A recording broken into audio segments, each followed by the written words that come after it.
Obviously, yesterday they announced a new stadium. What did you think of the stadium? I liked it. I like it. That's the one that went up. Like, Yeah. Yeah. But it's Man United. You can expect something of real stature because it's United. They've got to try and replace Old Trafford. I think they're going to get the best. They're probably the best architects and designers. It's going to be amazing. It was good PR for United the last few days. Yeah. Even your piece, Yeah. then the stadium. They're smart with the timing, with weren't that they? as You know well, what I mean? Gal. Yeah. Yeah, Done with that you as did well. so well with that. I was really proud of you. What do you think of Jim Ratcliffe in terms of, obviously, I think the thing for me is that he's fronting up, and I look at sort of Arsenal's owners or Chelsea's or United's, obviously, for 20 years, even Tottenham's. We never hear from them at any point, in good or bad times, actually. But we actually, at least, he's standing up and speaking. From the business side of it, you think obviously he knows what he's talking about, and obviously the way He's had to, though, hasn't he? saying that they've still not. On one hand, they're getting rid of loads of people, then they're going to spend $2 billion, whatever, on. So I still think they can look after people a little bit better.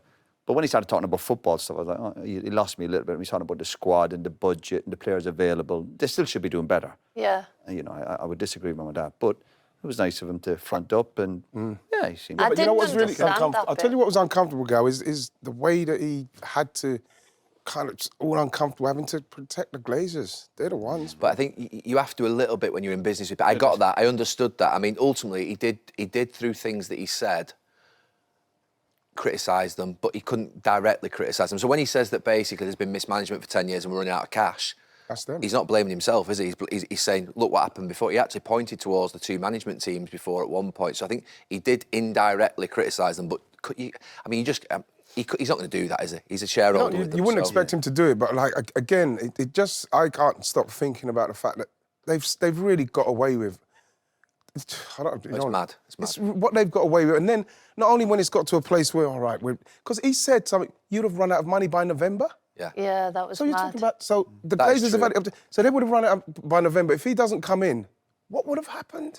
But they're saying running out of money. You've got all that, but that's still no excuse for some of the performances. It's no excuse, It's, as a player, you don't really... But isn't it weird when... You're not getting involved in that, are you? And I think you can't use that as an excuse. He's on about saving money at the club, but we know that ex-players and the way that a lot of ex-players have been treated, the fund they had available, staff who've been there for years. And on one hand, he's still treating them badly. And I understand it's a business and you've got to try and make the right decisions. And then the next day, we're building a stadium for £2 billion for our billion fans around the world. But don't forget, you have to show loyalty to people who've been there for years. And I'm including the ex-players fund. And, like, Where's that fund? I haven't seen any of that.